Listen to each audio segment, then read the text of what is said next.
cuido, mas sim como um holofote intencional sobre a graça e soberania de Deus. Deus se estendem além das fronteiras culturais, falhas morais e status social.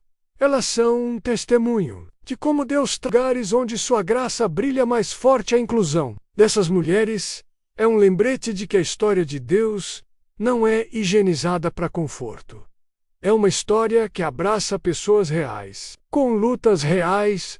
Fracasso deve nos desafiar e inspirar em um mundo onde as pessoas são frequentemente categorizadas e julgadas com base em sua história, status ou erros. As escolhas de Deus derrubam a narrativa. Ele seleciona a narrativa maior de José, um dos filhos de Jacó, que foi vendido como escravo por seus irmãos.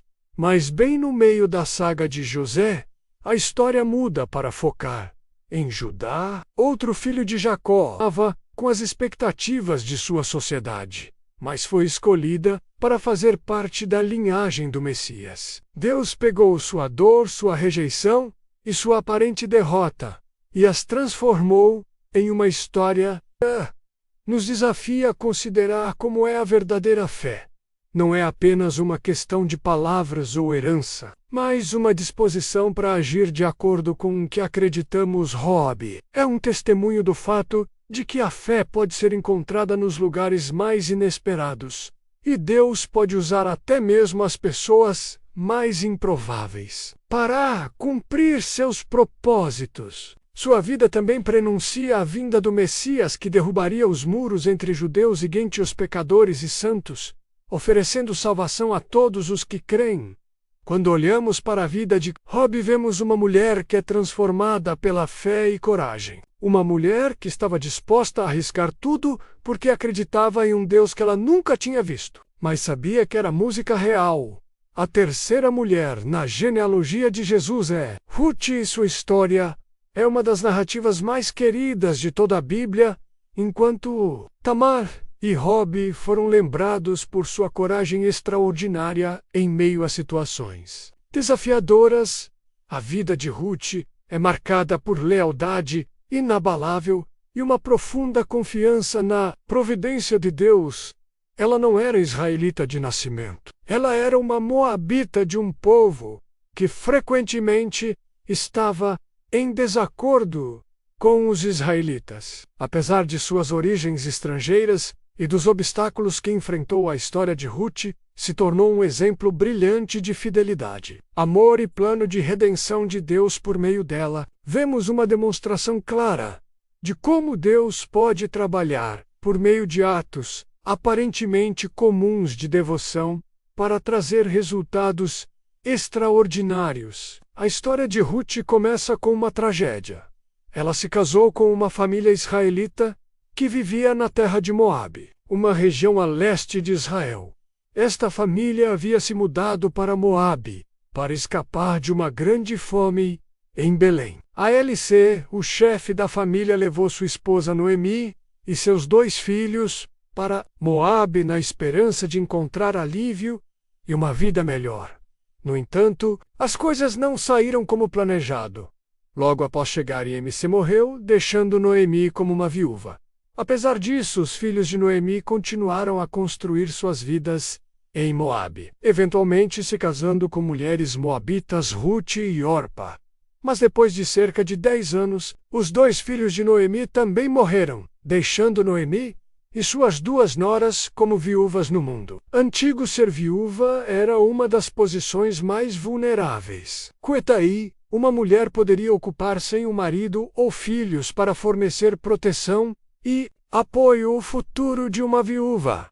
Era sombrio. Noemi, agora tendo perdido seu marido e seus 2 filhos, estava em uma situação terrível, sem nenhum parente do sexo masculino para cuidar dela. E se sentindo totalmente sem esperança, ela decidiu retornar para Belém, sua terra natal. Ela tinha ouvido que o Senhor havia levantado fome e que havia comida novamente em Israel.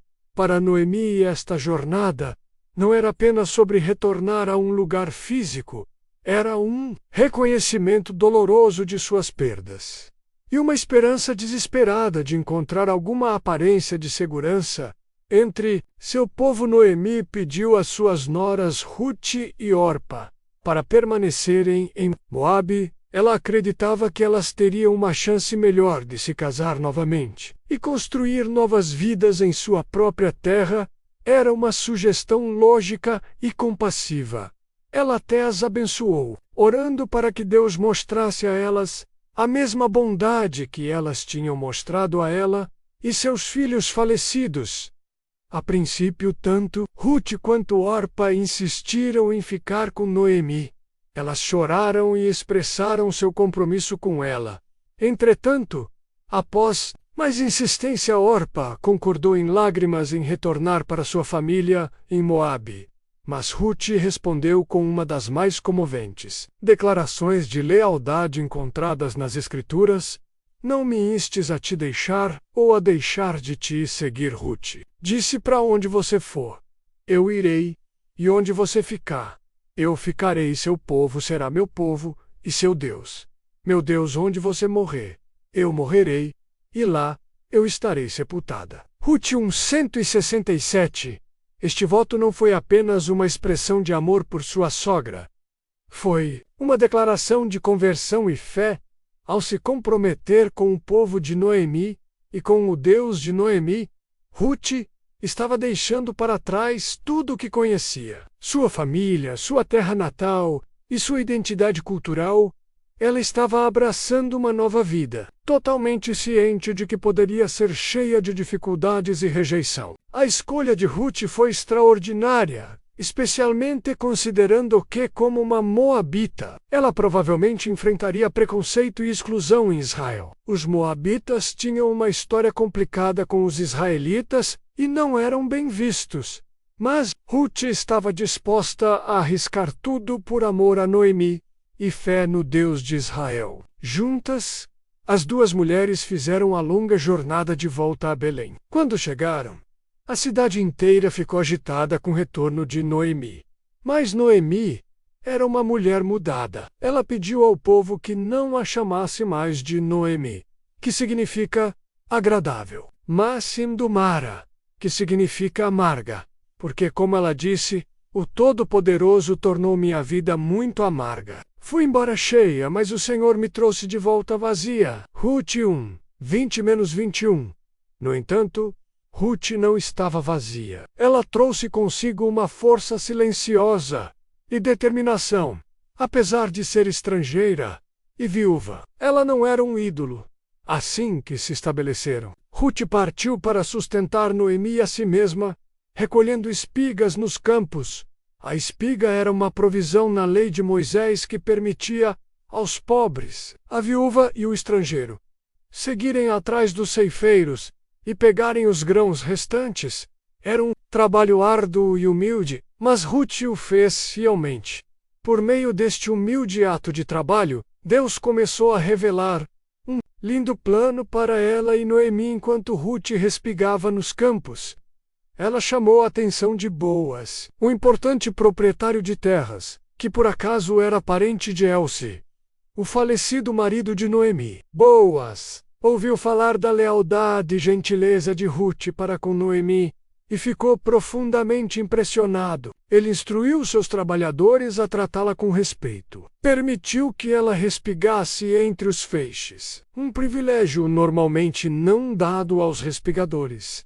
E até garantiu que grãos extras fossem deixados para ela. A diligência de Ruth e a gentileza de Boaz criaram um vínculo de respeito mútuo. Noemi viu em Boaz uma oportunidade de redenção, não apenas em termos de provisão, mas também no contexto da tradição do parente redentor. Um parente redentor era um parente do sexo masculino, que tinha a responsabilidade de ajudar um membro da família em necessidade.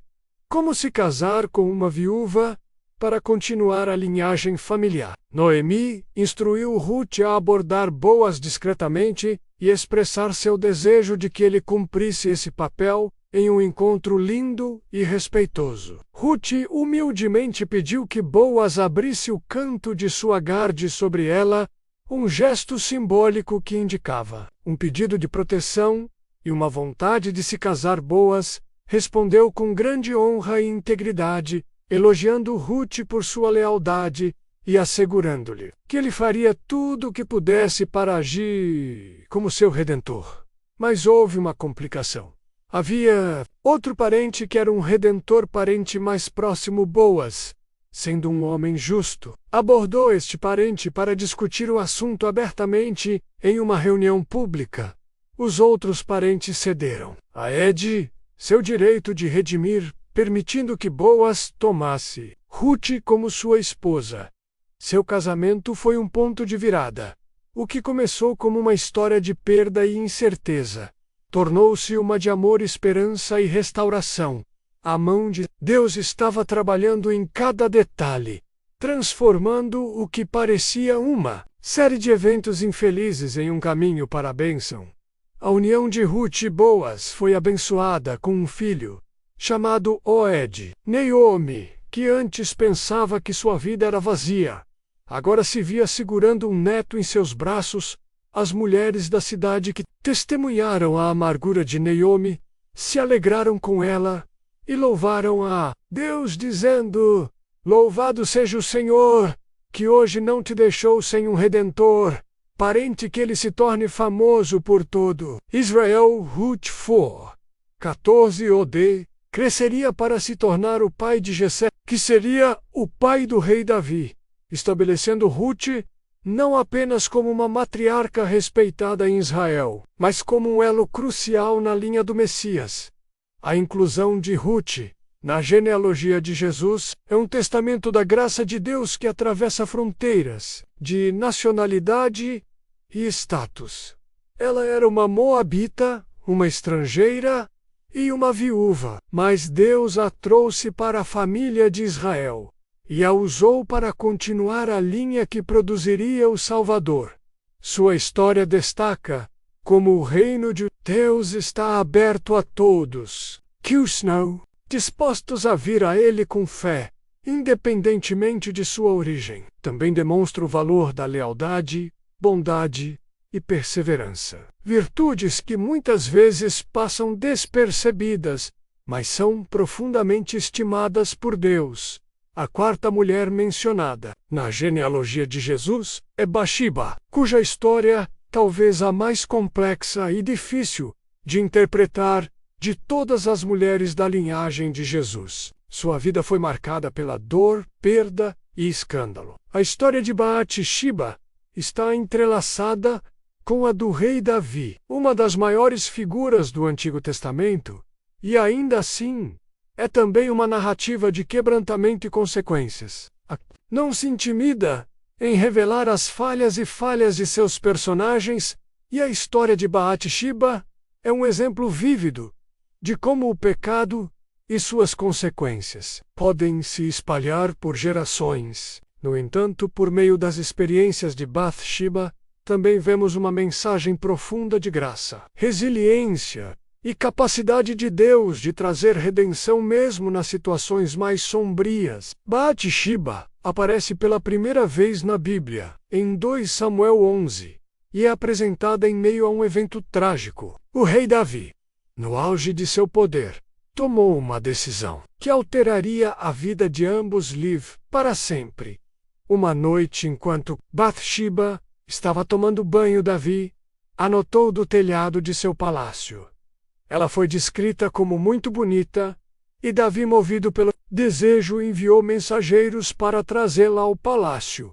Esse encontro é frequentemente visto através de muitas lentes. Mas uma coisa é clara: como o rei, Davi detinha todo o poder, e Bathsheba tinha pouco a saber escolha no assunto. A narrativa não nos dá a voz ou perspectiva de Bathsheba. Em vez disso, foca nas ações de Davi, tornando evidente que este não foi um caso consensual, mas sim um abuso de poder. A Bíblia afirma de forma simples e trágica: Davi enviou mensageiros para buscá-la. Ela foi até ele, e ele dormiu com ela. 2 Samuel 114. Após esse encontro, Bathsheba voltou para sua casa, mas a situação rapidamente se tornou mais complicada quando ela descobriu que estava grávida. dado que seu marido, Urias, estava fora, lutando. No exército de Davi não havia como esconder a eternidade da criança diante dessa gravidez inesperada. Bathsheba enviou uma mensagem a Davi informando das notícias. O que se seguiu foi uma série de tentativas desesperadas de Davi para encobrir suas ações. Ele convocou Urias de volta do campo de batalha, esperando que Urias dormisse com Bathsheba e assim criasse a ilusão de que a criança era sua. No entanto, Uah, demonstrando lealdade e honra, se recusou a ir para casa enquanto seus companheiros ainda estavam lutando. Em vez disso, ele dormiu na entrada do palácio com os servos. A frustração de Davi cresceu, e suas ações se tornaram ainda mais sinistras quando seu plano inicial falhou. Davi escreveu uma carta para seus militares, comandante Joabe, instruindo-o a colocar Urias na linha de frente da batalha mais feroz e então retirar as tropas, deixando Urias exposto e garantindo sua morte chocantemente. Davi enviou esta carta através do próprio Urias, sem saber, carregando sua própria sentença de morte. Joabe obedeceu às ordens do rei. Urias foi morto em batalha. Após um período de luto por seu marido Basba, foi levado ao palácio e se tornou a esposa de Davi. Da perspectiva de Batseba, esses eventos devem ter sido devastadores em um curto espaço de tempo. Ela deixou de ser esposa de um nobre guerreiro para uma viúva sofrendo, não apenas pela perda de seu marido, mas também pela violação e manipulação que ela havia sofrido nas mãos do rei.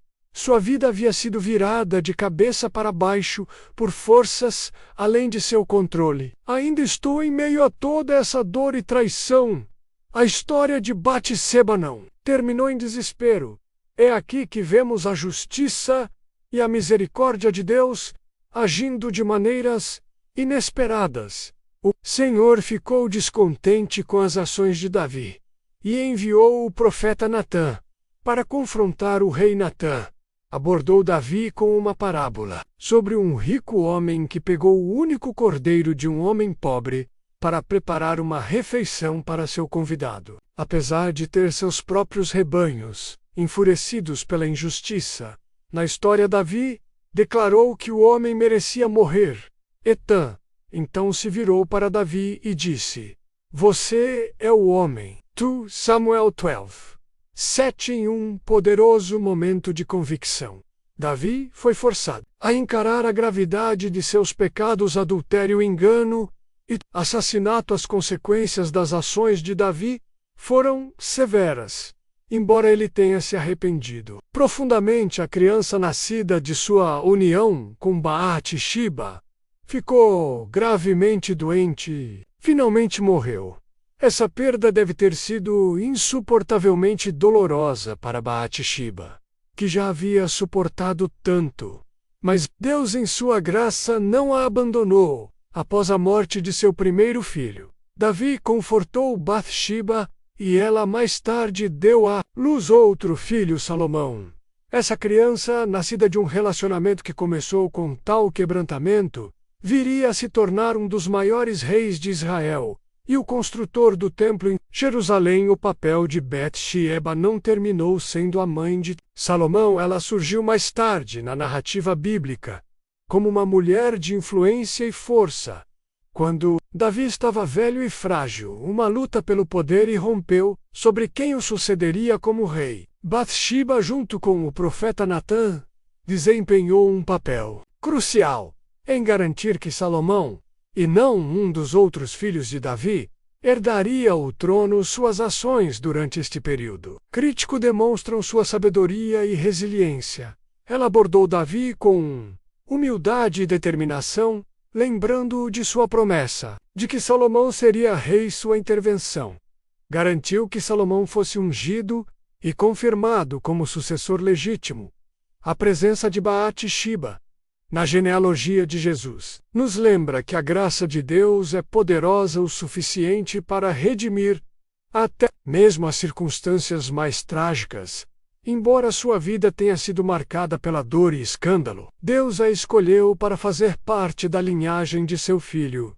Sua história é um testemunho de como Deus pode trazer beleza das cinzas. A inclusão de Betseba na genealogia de Jesus não é um endosso do pecado de Davi, mas sim uma celebração da capacidade de Deus de transformar a quebra em algo sagrado. Apesar de ter sido injustiçado e maltratado, o nome de Batseba é honrado entre os ancestrais do Messias, mostrando que Deus valoriza aqueles que sofreram e que Ele é capaz de redimir suas histórias para seus propósitos.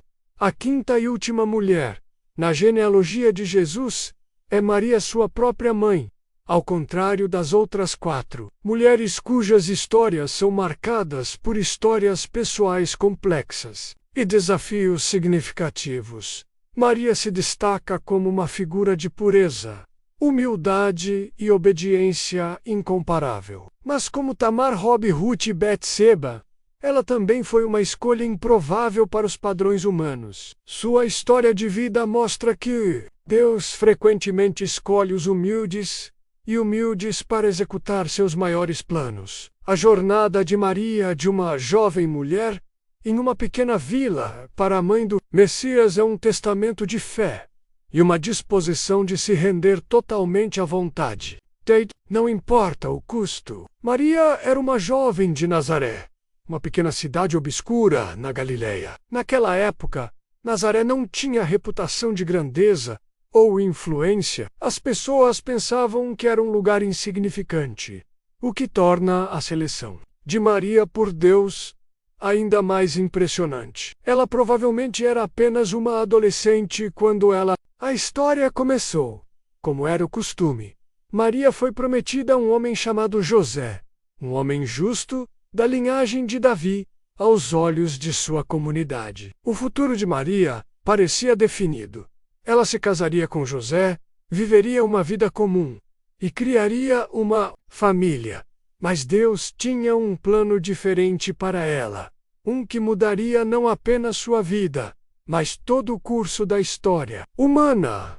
O momento que alterou a vida de Maria para sempre veio quando um anjo chamado Gabriel apareceu para ela. A mensagem de Gabriel era diferente de tudo que alguém poderia ter imaginado.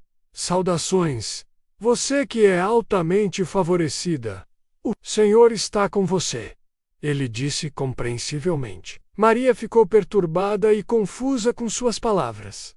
Ela era apenas uma garota humilde, de uma pequena aldeia. Como ela poderia ser altamente favorecida sentindo seu medo? Gabriel a tranquilizou e revelou o plano extraordinário de Deus. Não tenha medo, Maria, porque você encontrou graça diante de Deus. Você conceberá luz um filho, e você deve chamá-lo de Jesus. Ele será grande e será chamado Filho do Altíssimo. Lucas 13:32. Maria, embora jovem e inexperiente, respondeu com uma pergunta que veio de genuína curiosidade, ao invés de descrença. Como isso será? Ela perguntou: já que eu sou virgem, diferente de Zacarias, o pai de João Batista, que duvidou da mensagem de Gabriel quando lhe contaram sobre seu próprio filho milagroso. A pergunta de Maria não estava enraizada no ceticismo, mas no desejo de entender como isso aconteceria. Gabriel explicou que o Espírito Santo viria sobre ela, e o poder do Altíssimo a cobriria, tornando a criança santa o próprio Filho de Deus em essência. Gabriel estava dizendo a Maria que esta criança seria concebida, não por meios naturais, mas por um ato divino de Deus. Cumprindo a antiga profecia de Isaías, a Virgem conceberá e dará à luz um filho e o chamará Emanuel. Isaías 7:14. O que aconteceu a seguir é talvez um dos momentos mais profundos de toda a Bíblia. Maria, diante de uma realidade inimaginável, simplesmente respondeu: eu sou a serva do Senhor, que a tua palavra para mim seja cumprida. Lucas 1:38. Com estas palavras, Ela se rendeu completamente à vontade de Deus, aceitando um papel que lhe traria grande honra e grande sofrimento. Maria sabia das potenciais consequências desta decisão de ser encontrada grávida antes do casamento, traria vergonha sobre ela, mancharia sua reputação e possivelmente até mesmo resultar em sua apedrejamento até a morte, de acordo com a lei. Mas ela não hesitou em sua disposição de se submeter ao plano de Deus. Apesar do risco e da incerteza, fala muito sobre seu caráter e fé. A partir daquele momento, a vida de Maria foi marcada por eventos extraordinários, que ela dificilmente poderia ter compreendido. A primeira confirmação da mensagem de Gabriel veio quando ela a visitou. Sua parente Isabel, que também estava milagrosamente grávida em sua velhice de João Batista, assim que Maria cumprimentou Isabel, o bebê no ventre de Isabel pulou de alegria, e Isabel, cheia do Espírito Santo, exclamou: Bendita és tu entre as mulheres, e bendito é o filho que darás à luz. Lucas 1:42. As palavras de Isabel foram uma afirmação poderosa de que o filho de Maria era de fato o Messias prometido.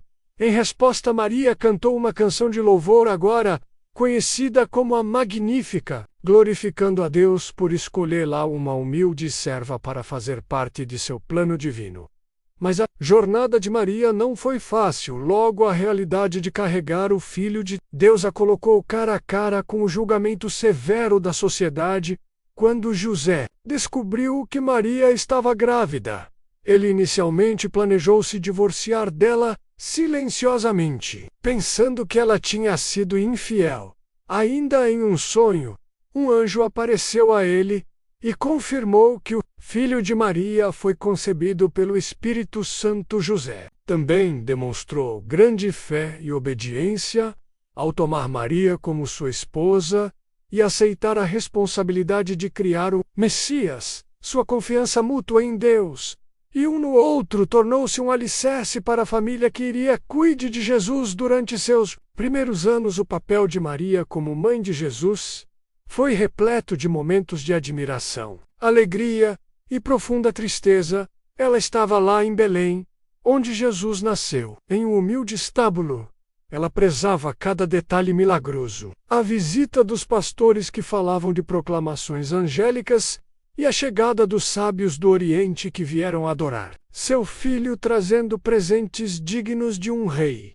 Mas ela também estava lá quando eles tiveram que fugir para o Egito para escapar do decreto assassino do rei Herodes, vivendo como refugiada para proteger seu filho durante esses primeiros anos. Maria ponderou silenciosamente esses eventos em seu coração, apegando-se à promessa de Deus. Apesar da incerteza constante, o maior teste de fé de Maria veio quando Jesus começou seu ministério público, quando seu filho assumiu seu papel como Messias prometido. Maria teve que abrir mão de suas expectativas e confiar completamente no plano de Deus. Ela observou enquanto ele realizava milagres, ensinados com autoridade e reunindo seguidores, apenas para se tornar cada vez mais contestada pelos religiosos. Líderes como o ministério de Jesus o levou para mais perto da cruz.